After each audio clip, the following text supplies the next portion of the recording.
Hi, everybody. Welcome. Thanks so much for being here. Thank you for bearing with us as we are working out the audio situation.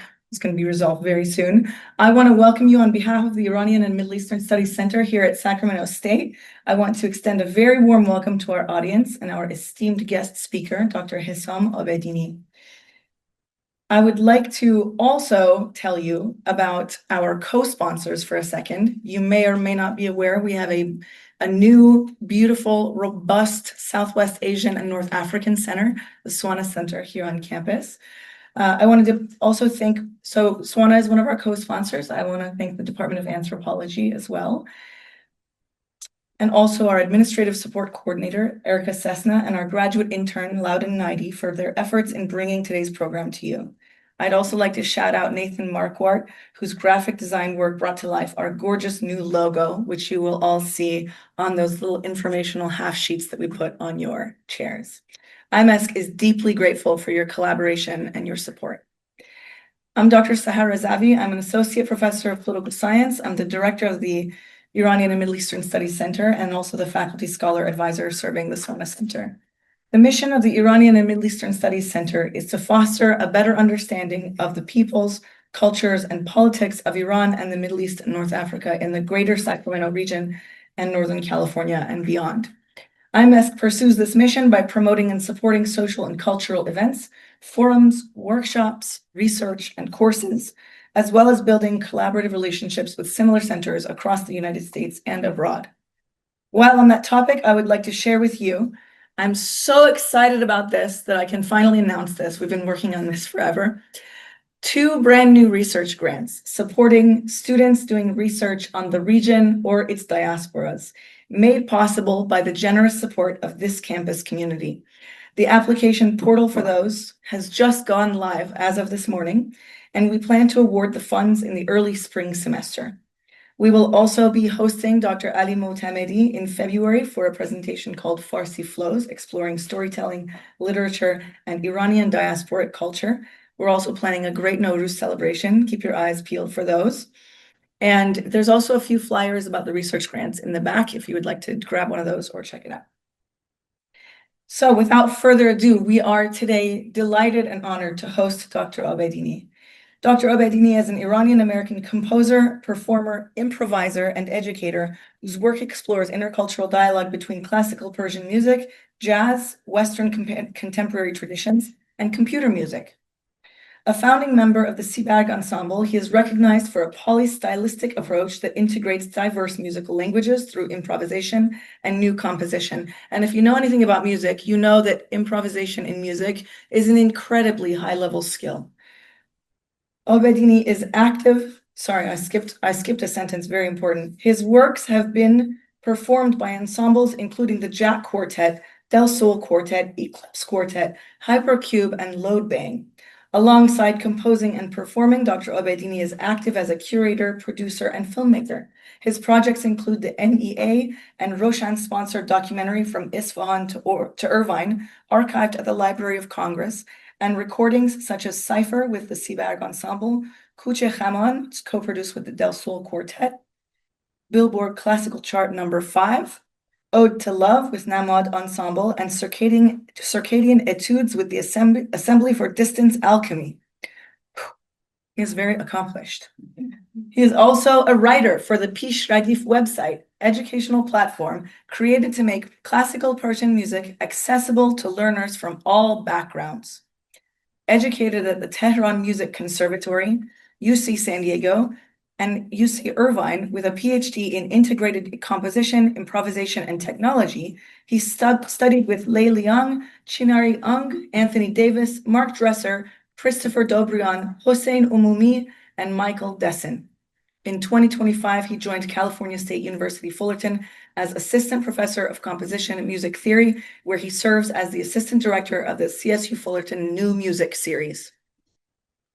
Dr. Abedini's lecture today is titled Intercultural Music in Iran and its Diaspora, A Path to Inclusiveness or an Opportunity for Modernization. This talk examines how Iranian musicians have turned to intercultural collaborations since the aftermath of the 1979 revolution and into the present as a way to connect with the wider world. Through examples from Iran and its diaspora, it explores whether these encounters reflect modernization, inclusiveness, or both, and considers the line between cultural exoticism and genuine artistic exchange. We are recording this presentation, therefore we ask that audience members not record with their personal devices. If you want to see any portion of this presentation later, please feel free to access it on the IMESC YouTube channel. After Dr. Abedini's presentation, we will have time for audience questions. Without further ado, please help me give a very warm IMESC welcome to Dr. Abedini. Thank you. Thank you, everyone, and welcome. Sorry for the delay. We are gonna try one more time, see if we have sound. Nothing is going out.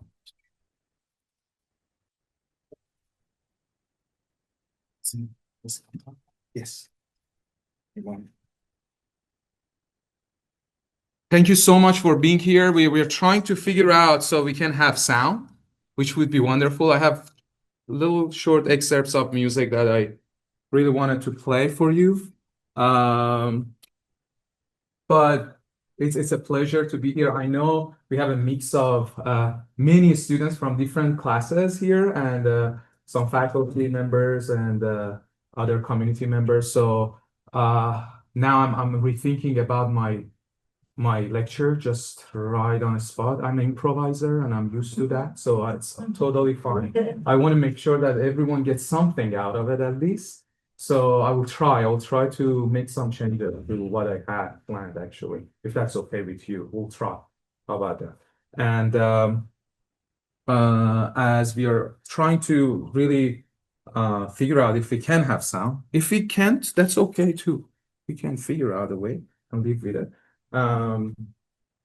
So yeah, this talk and the reason behind it is a very personal one. So when I was working on my undergraduate and graduate degrees in the US, what happened to me was that I felt some sort of a pressure on me from wonderful mentors who I had and I worked with, where they taught, because I'm Iranian and I have this accent, of course you can hear my accent, my music should somehow be related to Iranian music as well.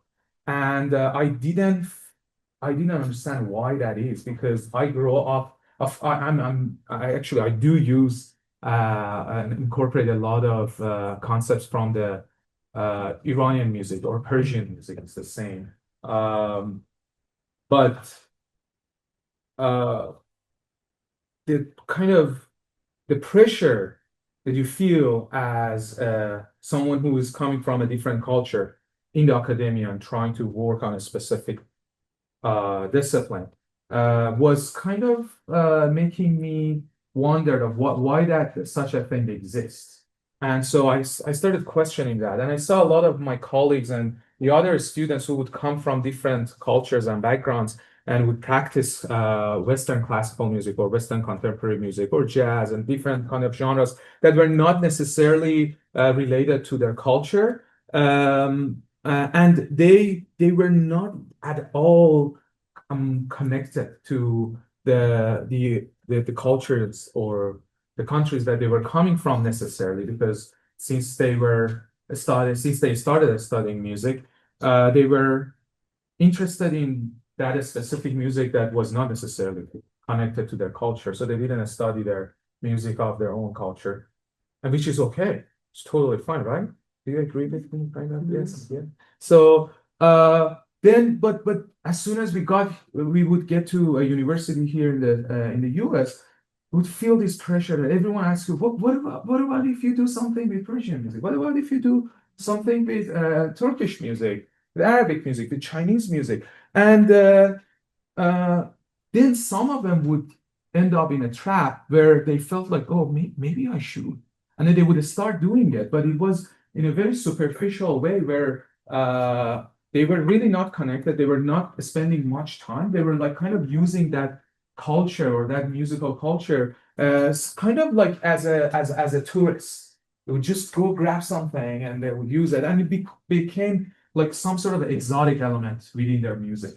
So that always bothered me, and I felt like they are really the victims of the concept of exoticism. So that has been that really shaped my research. I became interested in kind of looking into this issue and see why that is. And then as I started researching about it, I started thinking about my background, my own background, because I was born and raised in Tehran, the capital of Iran, and I started attending the Tehran Music Conservatory when I was 11. So my middle school and high school was in the Tehran Music Conservatory, and I received my high school diploma in piano performance. So I studied Western classical music for 6, 7 years in a school back in Tehran, and I was a classically trained pianist, so I wouldn't really play any Persian music on piano. However, on the other hand, because I was interested in learning classical Persian music, I was taking private Persian vocal lessons. And so that's how I was kind of engaged with both musical traditions since I was a child. And then I started thinking about what classes we had to go through in the music conservatory as the students who were studying music in Iran. And the majority of the classes that we had to take were focused on the Western musical canon coming from Europe, specifically classical music of the West. So even if you were not a piano major and you were like playing a Persian instrument in the school, because we had all different type of both Persian and Western instruments that you could major in, and even those who were practicing Persian instruments, they were asked to do all these classes that were focused on Western music canon. And then I started thinking about, oh wow, so it's deeper than just if you are coming from outside, from a different culture, that there is this kind of expectation of you bringing something from whatever culture you come from. And even if you go back to a country like Iran, you will realize that the focus in academia is on Western music specifically, and then the other cultures are used more as just something to colorize and something to just sort of just a taste, a little taste of something.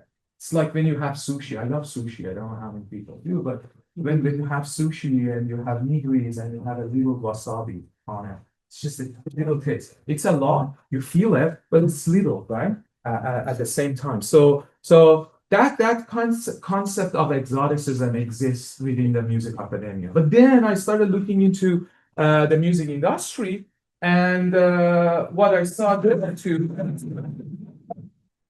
Sorry, that was great. Almost cut it off. Yeah. And so then I started looking into music industry, then you will realize that the idea of intercultural and I'm so sorry. no, that's fine. It's Halloween, so make that that's great. And so the idea of like bringing different type of music or different type of musical traditions within your music, that is also rooted in again kind of this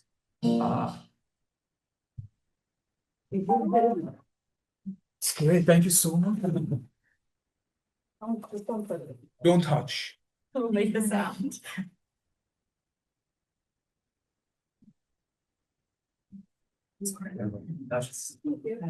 Thank you so much.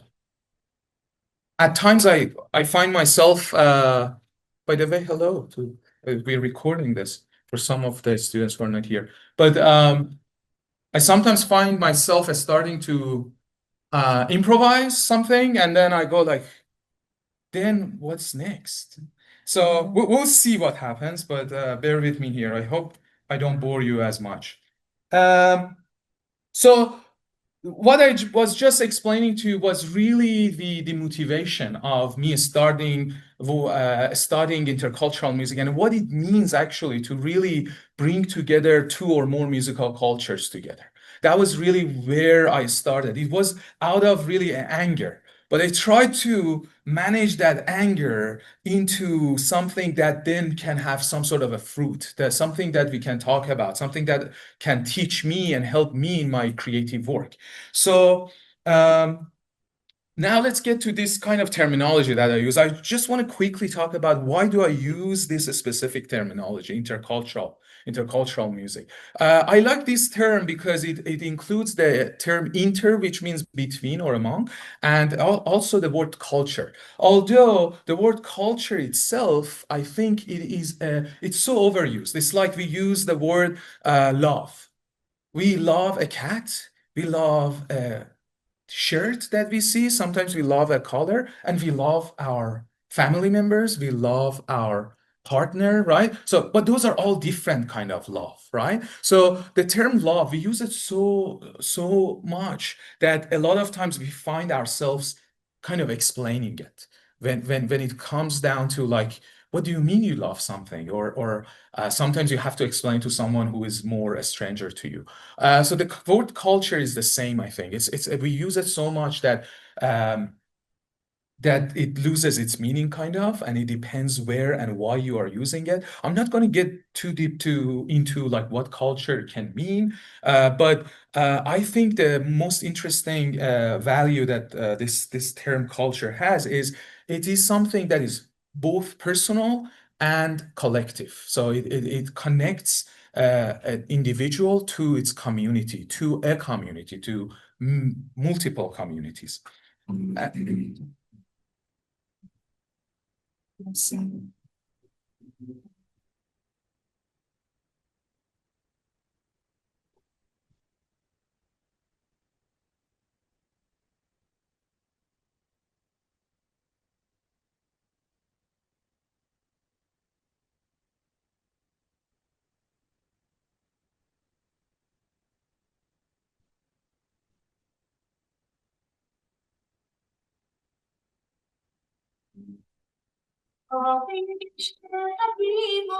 اومدی تازه کردی شهر خاموش دلم رو دوباره بازی کردی آتشی عشقا دیگه خاکستری بود اومدی وقتی تو سینه نفس آخری بود. Okay, so the singer who was singing this beautiful song is probably the greatest Iranian female singer, a pop singer of all times, Gugush. Didn't sound like Katy Perry, did it? Not really. You have heard about Katy Perry? Yeah, the news is all over the. Yeah, how many people haven't heard about Katy Perry? Uh, and the recent news, anyone? Okay, so go check your Instagram if you haven't. But that's not what I'm getting at. But the music doesn't sound like it, right? It's pop music for us. It's like just Persian pop or Iranian pop music, but it sounds very different. The instruments kind of the same, but it sounds different, didn't it? Like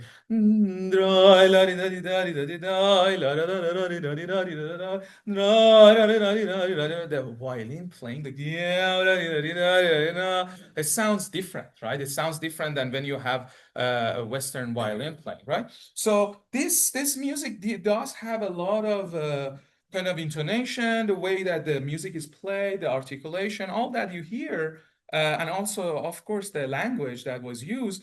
It sounds kind of, isn't it a mixed music? It's like kind of intercultural, right? So I think it is because it has some elements borrowed from Iranian music or Persian music, and uh, so if we want to think about intercultural music, almost all music nowadays we hear are intercultural in a way, at least in one way or another. It's just there are a lot of elements that is because all of us are just a click away from Hindustani music, or we are one click away from Africa, different type of African musical cultures, or Iranian music and all that. So we get always influenced by different type of music, and we can't really avoid that almost at all, I would say. But this is more about the issue with terminology in the Persian language, where we have the term fusion music, which means fusing two different musical cultures or more together, that we translate to موسیقی تلفیقی. That's what I wrote in Farsi, موسیقی تلفیقی. And we use this term for any music that involves two or more musical cultures together in Persian, right? However, the fusion music was a genre. How many people are familiar with fusion music? Fusion, yeah, sort of, yes. So it's a kind of a genre that is driven from jazz and kind of like rock and roll music, and it has elements of some electronic sounds with keyboard and using different kind of sampling and sounds. And I have an example of fusion music that I want to play for you.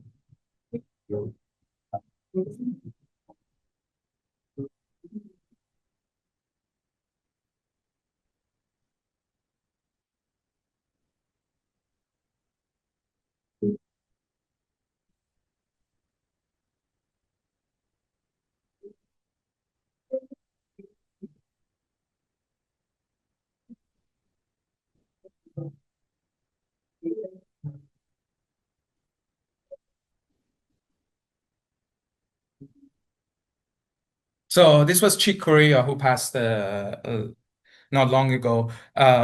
Beautiful music, and this is what fusion music is. It's a genre. It's a form. It's a label. Like you can label music differently using different genres, like pop music or classical music. This is fusion music specifically. But then we use this term in Farsi or in Persian language to explain any music that is mixing together two or more musical cultures. But what I focus on in this paper, actually the paper will be published soon. In the next 4 or 5 months, it will be out, and I think everyone with being a student, the students will have access to it. And it is in a collection of essays on modern Iran. And in general, and in this paper specifically, what I focus on intercultural music is the music that introduces new possibilities through utilizing two or more musical cultures. And what I mean by that, I will try to explain it throughout this talk, but really it's my focus is not necessarily of on a music like we just heard, the last two examples that I played for you, where you have a taste of Persian music within kind of Western pop music space, where you have guitars, you have violin, you have keyboard, you have drum set, and someone sings. It's like a song bass. Or when we heard the Chick Corea's combo, where it's like jazz, but you have some sort of electronic sounds, and you bring this kind of like rock and roll kind of rhythm and all that into it. Rather, I'm interested in focusing on intercultural music that is meant to create new possibilities, which then creates new traditions. So more on terminologies, because I just explained them actually when I was talking about them. There is the term ethnomusicology. How many people feel comfortable with the term ethnomusicology? They know what ethnomusicology does. Can you let me know? Okay, so I will kind of explain it because I didn't see that many hands, like half of you. So ethnomusicology is a field of study, and the focus is specifically on studying non-Western musical traditions or more minoritized musical traditions nowadays. When I came to the States, I love jazz music since I was a kid. When I came to the States, I was like, this is the best time. I learned jazz from wonderful jazz musicians here. And then I realized jazz in a university like UCLA is not part of their music program. It's part of their ethnomusicology program. So almost any music other than Western classical music that comes from Europe specifically are all under this umbrella of ethnomusicology and the study of ethnomusicology, which also kind of is troubling to me because it feels like you have one type of music that is the music, so you have music schools for it, and then everything else goes under on the umbrella of ethnomusicology. And so that is something that you see, but someone like Jacques Kunst came up with this terminology in 1950s because they saw an opportunity to really involve other musical traditions within the academia. But the word is ethnomusicology. It's too heavy. It's too scholarly. It sounds too academic. So in 60s we hear that a lot of scholars come up with the idea of using the word world music, just talking about music of other cultures as world music. And now world music, unfortunately, a few years after, which was more like popular term for ethnomusicology, it became a genre again. So the industry started liking the term world music. And there are a lot of actually records that on them it says world music. It's like you buy like a record in late 60s that it says jazz, but then you have world music, then you have classical. So it becomes like a genre, a term that industry uses, which then kind of loses its value because almost any music then you have, and now if you go to Spotify or Apple Music or YouTube Music, and you search world music, it's a genre, and you will find wide ranges of music that is under this terminology. And even if you find a classical Persian music, it's probably under the world music. So it's like a huge genre that doesn't really have a meaning anymore, except that it says something should be little different. That's basically what it is. And different from what is from either Western classical music or even it can be just a little bit different from jazz, and it can be world music then. Then in the late 80s and 90s, we see that raise in the academia where a lot of people and researchers focus on cross-cultural studies and finally intercultural studies and intercultural music. That is a term that then in the really late 90s, you see that it's used in academia. So that's where I kind of get the terminology intercultural music from, and mainly I'm interested in that term because it kind of also a lot of intercultural studies focuses on the issue of power dynamic and a specific power dynamic in music, where I was just talking about it, where like they discussed this issue of having one music like Western classical music to be more dominated in an intercultural collaboration, and the other less presented or underrepresented musical culture becomes kind of like an exotic element within that music. So as I was talking about, well, there are very few of you who are Iranians, and even if you were not able to read this because it's so small. But this is the this is the program. So of course in Farsi we write right to left, right? So it goes this way. And this is the first year of high school, second year of high school, and third year of high school. All the courses that you have to take in the conservatory, in Tehran Conservatory, where I studied. And I mean, I will just explain this to you, but almost we have 16 different courses, as you see, and then in second year 17. But out of these 16 courses, 7 of them are focused on Western classical music, which is a large number. And this list includes the general courses that you have to, like GE courses that you have to take.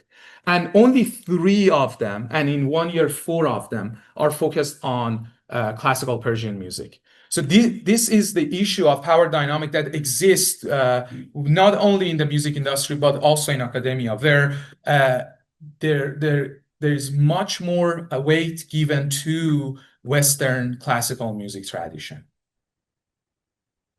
So the history of in this paper, I kind of give I go into the history of intercultural music practice in Iran specifically, and then I look into its the practice of intercultural music in the diaspora. So when we go to the early recordings that we can find in Iran, we see that that there are a lot of collaborations in which there are music made that are in form of Western classical music, but some of the instruments, Western instruments, are replaced by their Persian encounters. Like we have violin that is replaced with the kamanche, which is a Persian bowed instrument. And there is one example that's one of the earliest recordings that was recorded between 1933 to 1934. And there is a singer, Sayyed Jawad Badizadeh, and a musician who created this track and recorded it, Hediye Khak, gift of dust. That's the meaning of it. So let's listen to this really quickly.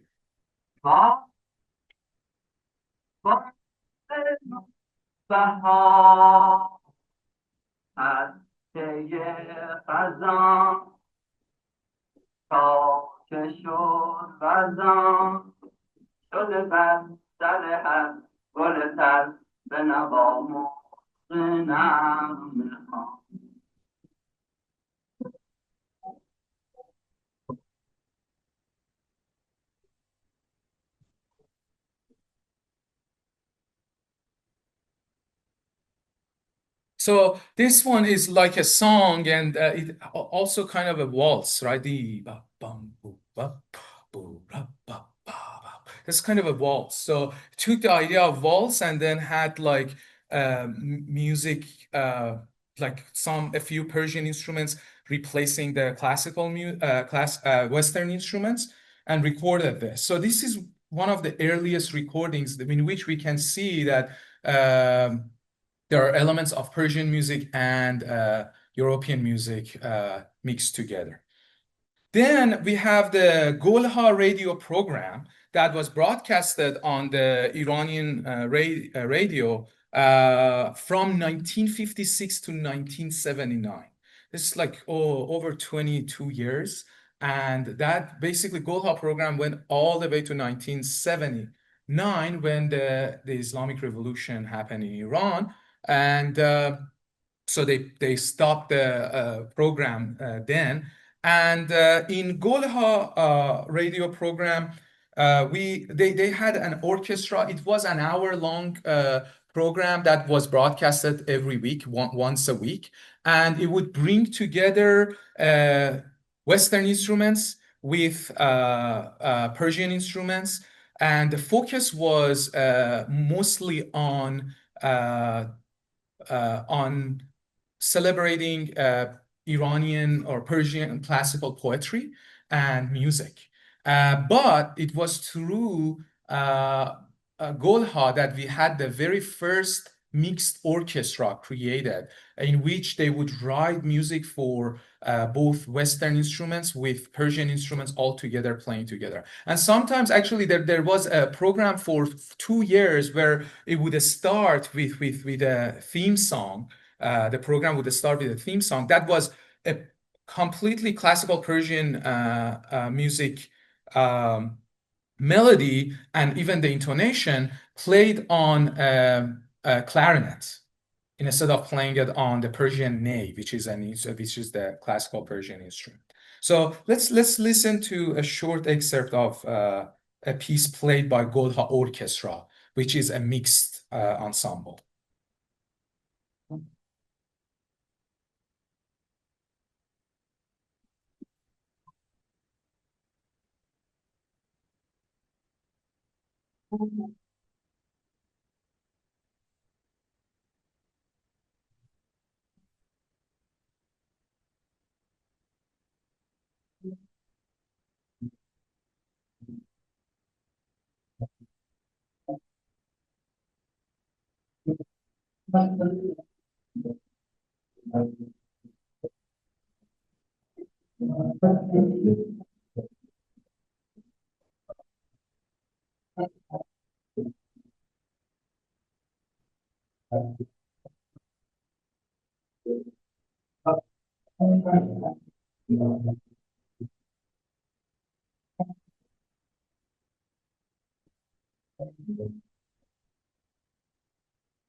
Okay, sorry, I have to cut this short, but this was again an orchestra that had both Western European instruments and Persian instruments. You could probably hear some of the timbre differences, especially with the ney playing high pitch the melody there.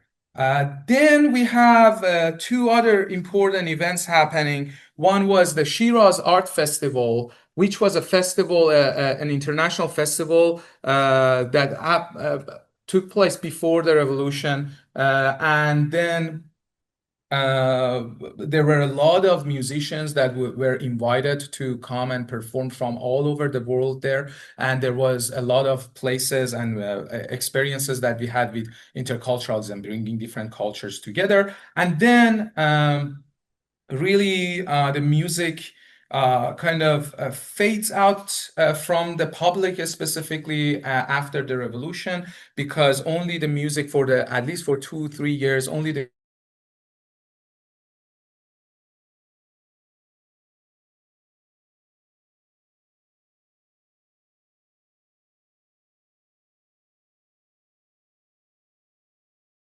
early 2000s when more music was permitted and more musicians were able to then create music. However, there was there is a very severe vetting process on what music is permitted and what is not. So when we talk about Western music in Iran and Iranian music in Iran, we always see that there is a conflict. There are we can say two main groups and one group believes that Western classical music is the music, like how we have it in a lot of universities here, almost all universities. Then and if we want to have and that's the main music, and then the rest is just Persian music or other type of music are just around it. Then it's like auxiliary kind of music that you sometimes use, and if you have it, it's good. But then there are some people who think no, that's not the case, and we should think of them as equally important music, and that issue always existed. I remember as a child going through the conservatory, a lot of musicians and mentors who I had, and they were basically they were teaching courses on Western classical music. As soon as they would know that I also sing classical Persian music, they would ask me to stop taking lessons because they thought that's not good music. It's bad for my ears, which I never understood really why.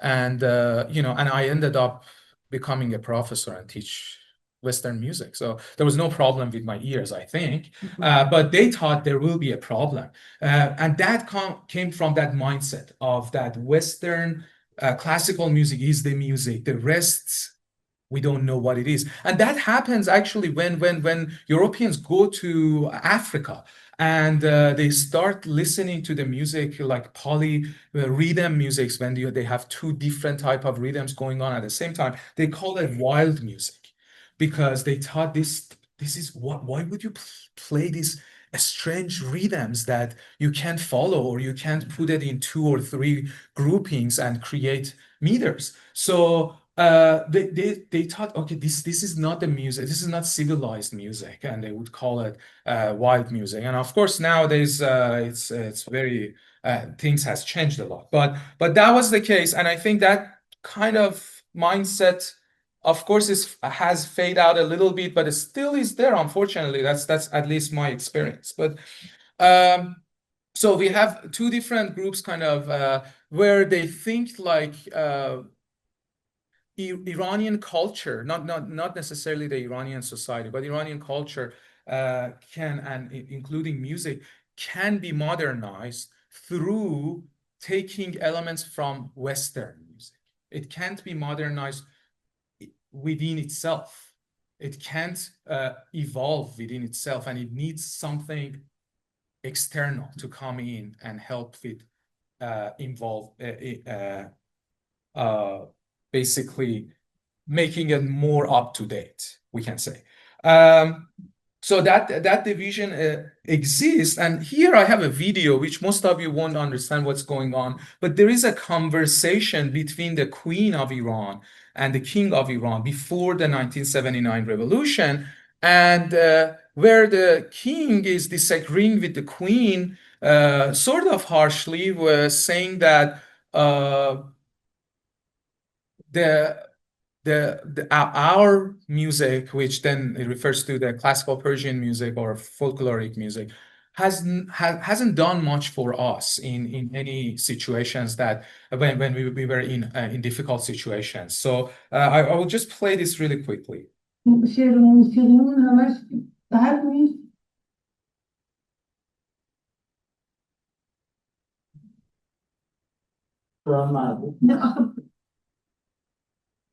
البته هیچ وقت به همش نمیشه گفت، ولی میگم در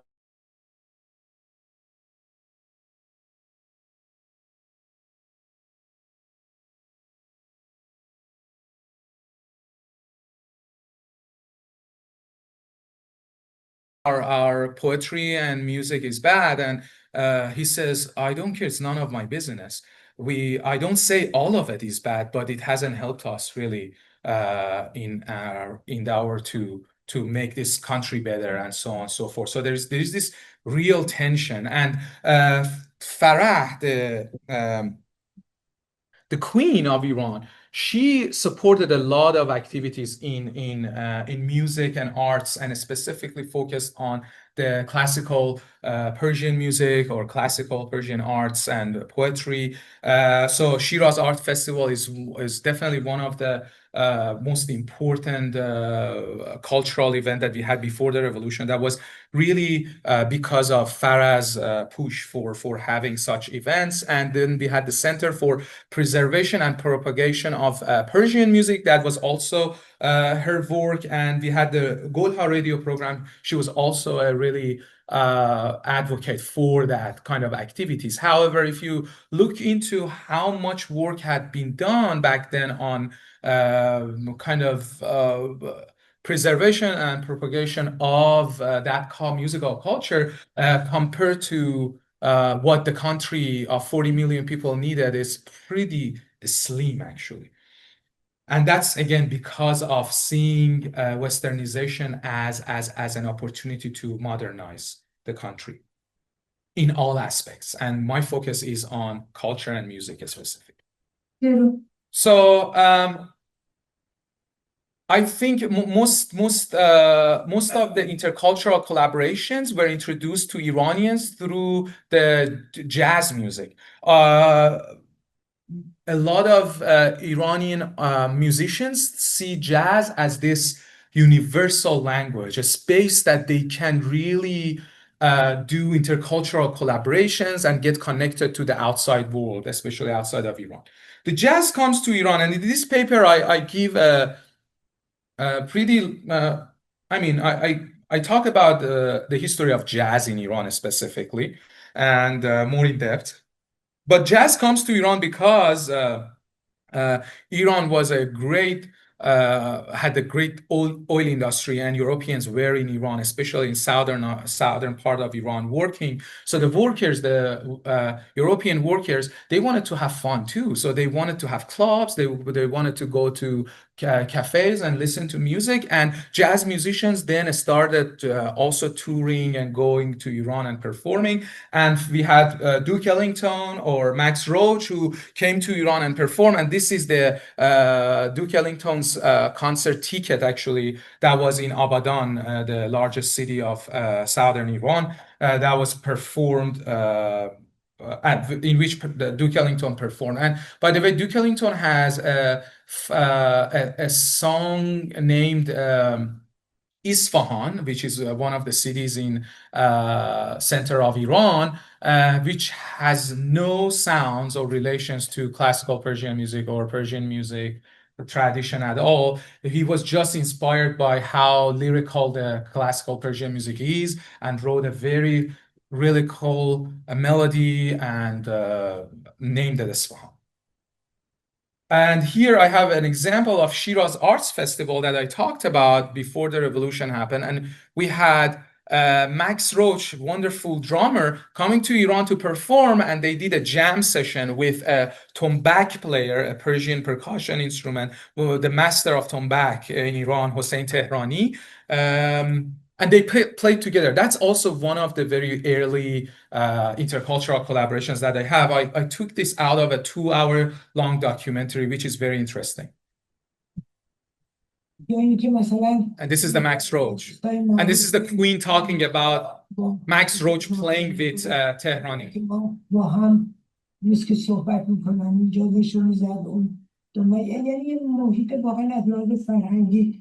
خیلی خیلی جالب بود و خیلی کسا رو کمک کرد که به طرف فرهنگ و هنر این چیزا بره.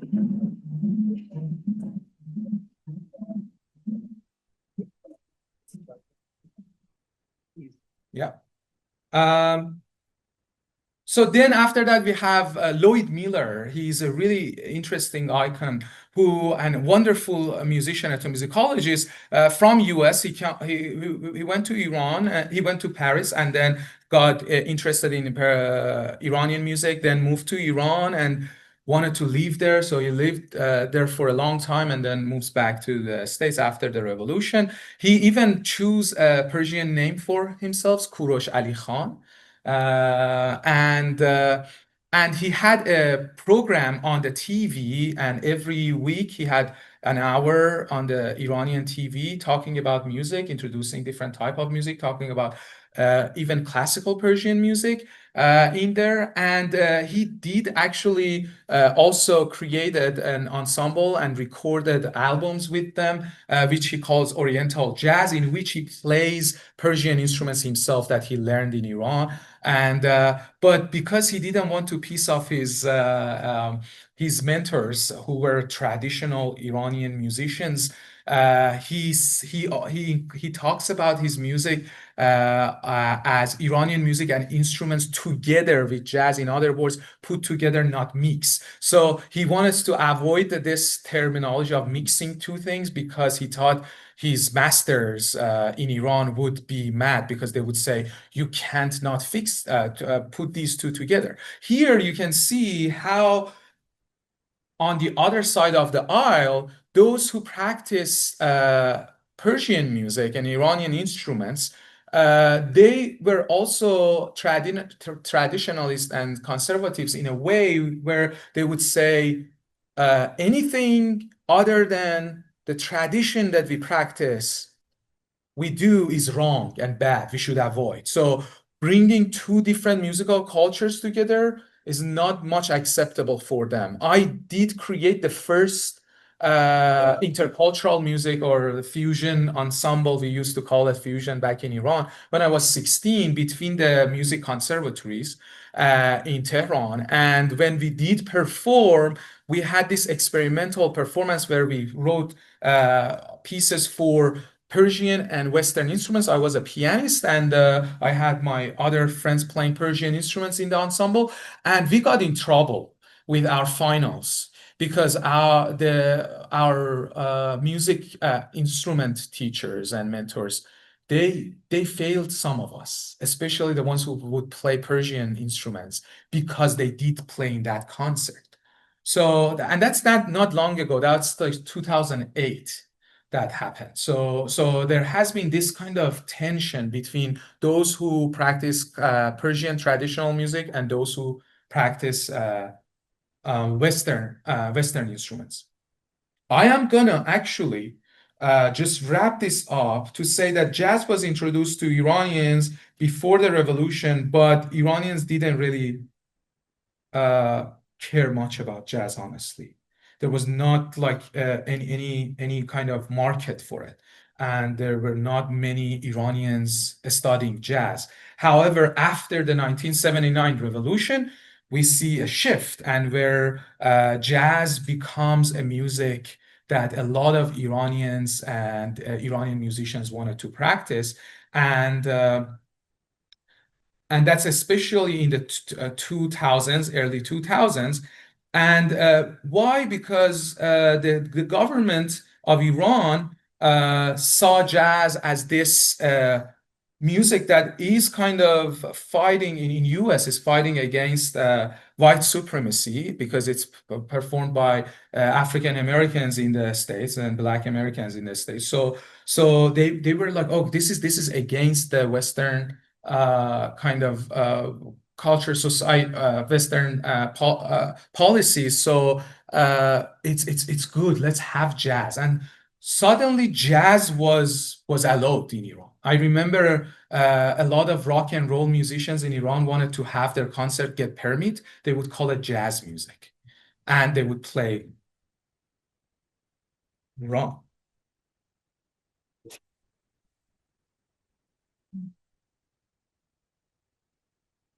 This is Kenny G.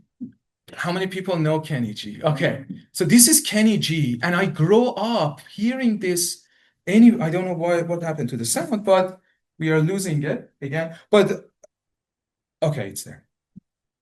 So and I grew up listening to Kenny G. That was jazz music in Iran. That was permitted, where most music was not permitted in 1990s, but Kenny G was permitted because it sounded like jazz. And then there were some Miles Davis albums that we had at home, the cassettes, and you could hear this music in elevators, in coffee shops, in restaurants. They would play Kenny G because it was instrumental and it didn't have text, so it was easy. There was not any, like, nobody was able to tie it to any kind of cultural or stories or political motivations, and it was jazz, so it was against white supremacy.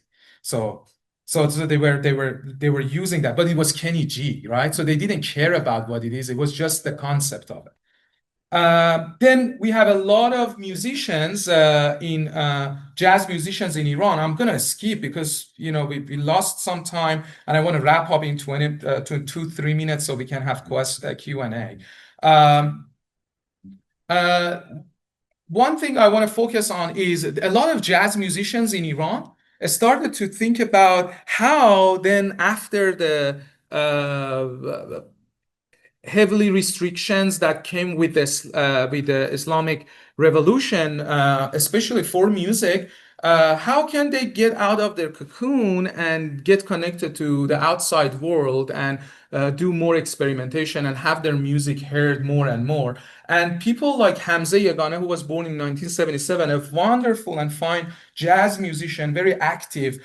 You can definitely, I would suggest that search him on YouTube and listen to his music. It's wonderful music, where he brings in elements from specifically Baluchi music from south east of Iran, and into jazz. He brings jazz and this music together, and he thinks that by bringing the form and chords from jazz music and mixing it with music of Baluchi music of Iran, he can then improve the Baluchi music in some sense, because he's giving form and harmony to it. but also he sees, and he says it in the last sentence, I believe jazz music is an international language and a means for different cultures to communicate, but in an isolated country like Iran, it may be seen as a protest to the political situation. So he also used jazz as a way to stay politically active, but he doesn't want to, but he thinks that everyone will see him as someone who's politically active as well. So it's kind of like, again, a struggle and paradox there. But then if you look at the jazz musicians who practice outside of Iran, like Hafez Modirizadeh, who was actually born and raised in South Carolina and then moves here to the California, and he just retired from after teaching over 20 years at San Francisco State University. A wonderful saxophone player, jazz musician, but who studied also not only classical Persian music, but Javanese music and different musical traditions of Africa. He doesn't see jazz necessarily as this universal language. He does see an opportunity within the context of improvisation, performing music on a spot based on what you have learned previously, right? He sees that as an opportunity to create music that then goes beyond cultures and borders. And I think that is fascinating. And that's a huge difference between the musicians who work outside of Iran and inside of Iran. Inside of Iran, when you work, whatever you do becomes political in one way or another, whatever you do. But the musicians who are outside of Iran, when they start working, they have this opportunity to not make political necessarily be politically engaged, rather just focus on music.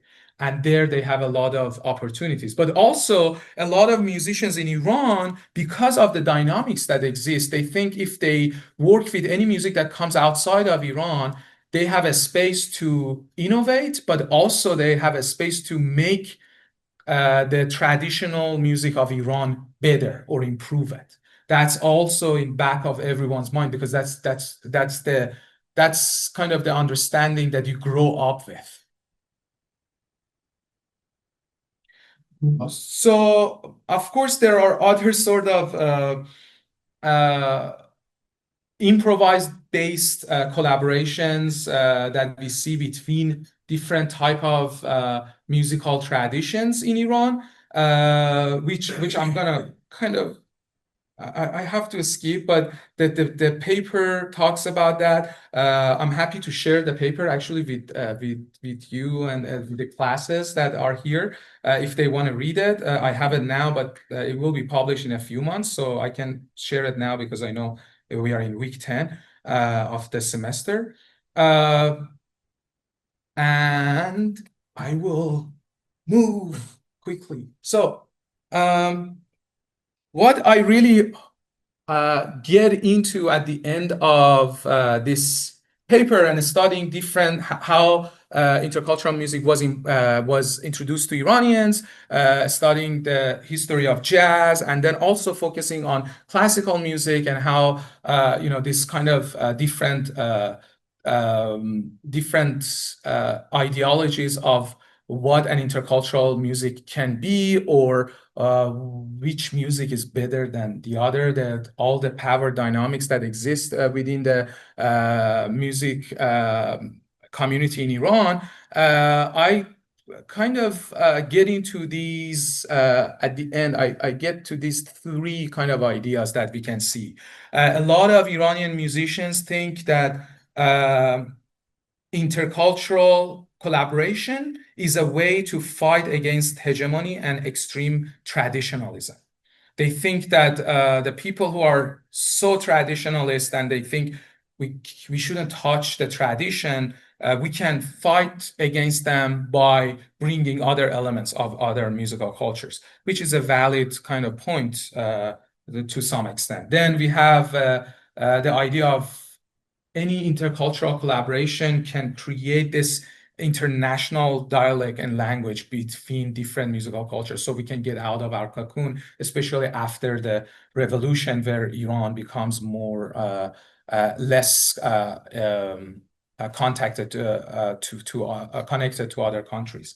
And then a lot of musicians see it as a way for advancement of classical Persian music. However, I think that a balanced none of those creates a balanced intercultural collaboration.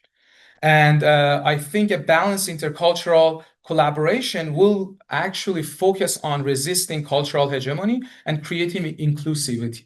And it also liberates us from labels, and whether it's made by traditionalists or industry created genres. So I don't think it's only one way. You are not only, when you are focusing on intercultural collaborations, you are not only fighting with pure traditionalism or only with industry. It's both at the same time. And also, an intercultural collaboration is a mean to evolve different traditions.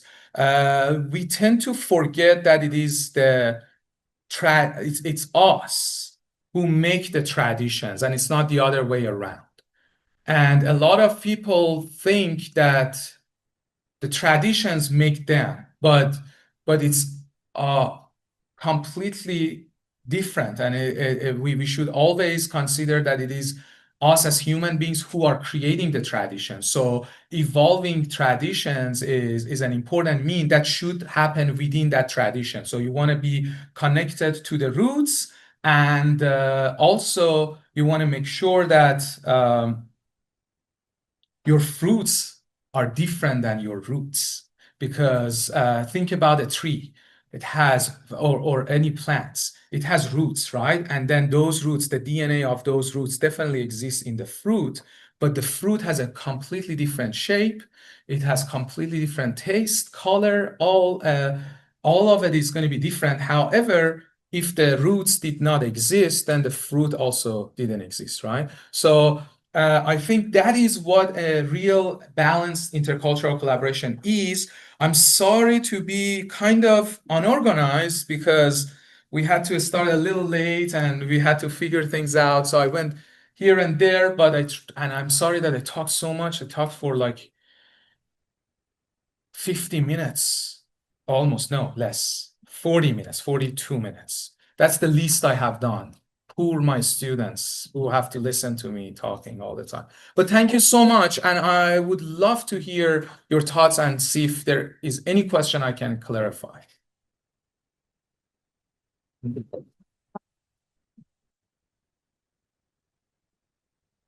Yes. How does Iran currently stand with jazz?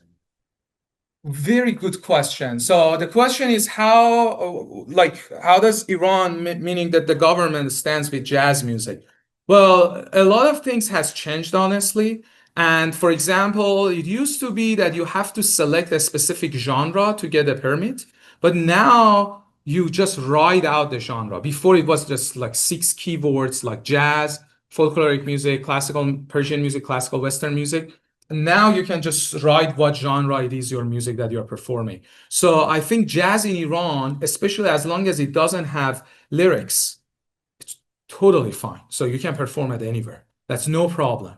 But if you have text, then that's a different story. And that is related to any music. So any music that has text, the text has to go through a vetting process that is tough. But if there's no text, it's fine. So still, jazz music is totally okay. And you hear it all over the place. Yeah. And Iranians like jazz now. They have shifted. A lot of intercultural music collaborations you hear in Iran, whether it's like more towards popular culture or not, it's jazz. Some jazz musical elements are in there. Raise your hand and I'll bring the microphone to you. We're going to do it fancy. Thank you. You had discussed how people in academia would put pressure on people from certain cultures to implement that into their study. seemingly in the West, where it's sort of flipped in the rest of the world, I guess you could say, or at least in Iran specifically. And is that sort of like a connection to, like you talked about jazz being performed in Iran being seen as solely political? Is that like that forced assigning of that? Like, do you think that's the carryover of? Well, I think these are two different problems. One, like here, I want to say that the people who kind of force you, they don't mean to force you, but you find yourself in that situation that you are forced to like have something to do with this culture or language that you come from. But they don't mean to. They are trying to really make sure that you feel comfortable. Like you can be yourself, right? And that's beautiful, right? But I think here this issue is more focused on how we practice and what diversity means to us, which I think is a very personal concept, whereas we have been practicing the way of diversity that we have been practicing is just colorizing our communities and not really deeply thinking about what it means, because and that issue is different. I think it comes from a kind of a positive mindset that you want to try to make sure that people like me feel comfortable, right, and feel connected to their culture, and that's nice.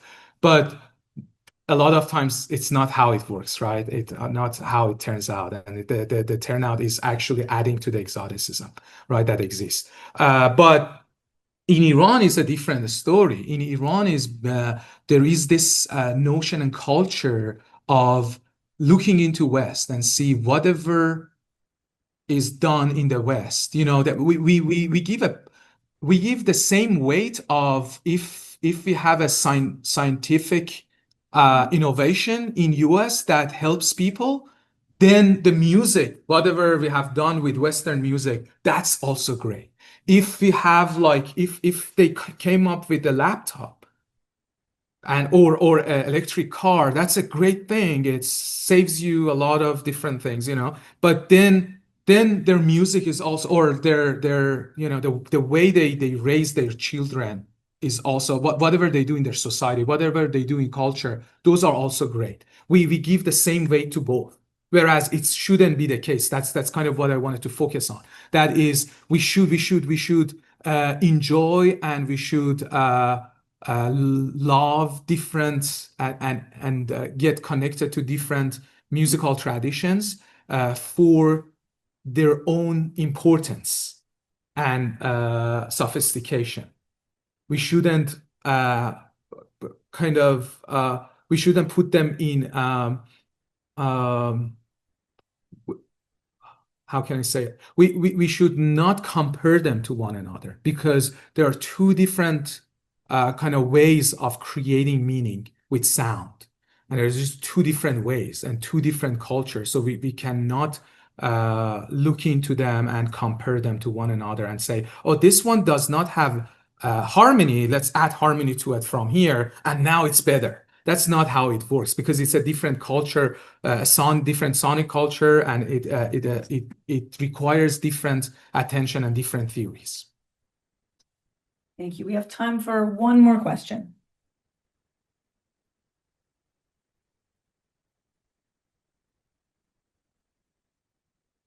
Hi, thank you for sharing this presentation. I had a question because you're also a composer as well, and you know, as a composer myself, it's kind of interesting in American culture. Now there's been more reception to inviting people from other cultures to write in kind of like a Western classical style, or like these other fusion type of styles. I think there's like a composer that's coming in next week for our festival that kind of uses these different styles as well. And now, obviously, now there's like kind of like a push against that too, with the current administration trying to like take any sort of culture away from like American art or, you know, Western classical art. But then I'm also curious that with Iran, because you're kind of noting through this presentation how slow that progression has been, and even with jazz, like introducing jazz into the culture could be seen as a political threat. I'm kind of curious if you've observed any other genres that have kind of broken through and become more accepted and kind of been this maybe a vehicle to create more intersections of musical cultural elements. Yeah, that's a great question. Thank you so much. And by the way, uh, I forgot the name of your class, that Music of Asia. Thank you so much for all of you who are coming from that class. And you have an amazing professor teaching you, because I listened to your music and I loved it. Thank you so much for all the music. So I mean, I was fascinated by it. But this is a great question, and I want to make sure to mention that there is one unique, I think, there's one unique cultural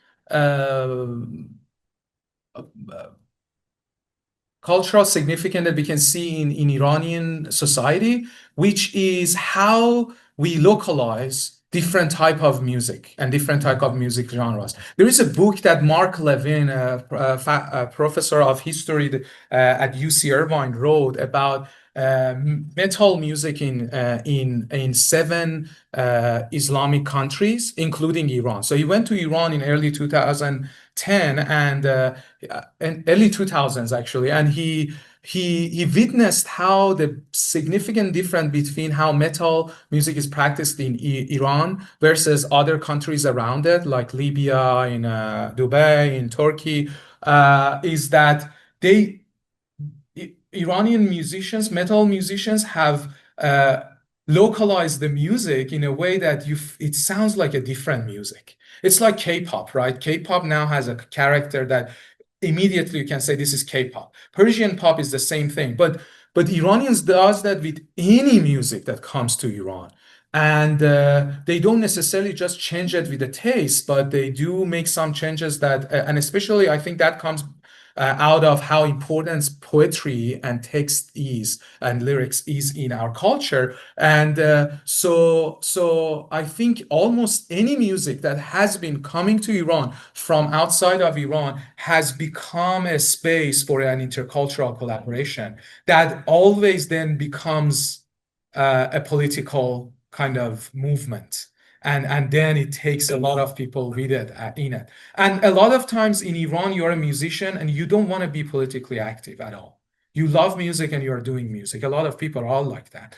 But in Iran, no matter what you do and what you want, somehow your music and your life becomes political.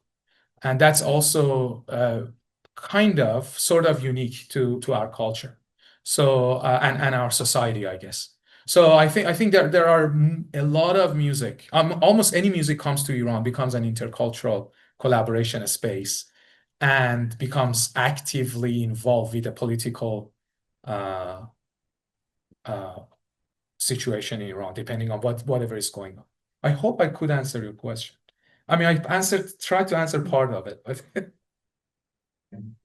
We are out of time for questions. I want to sincerely thank Dr. Abedini for this incredible lecture.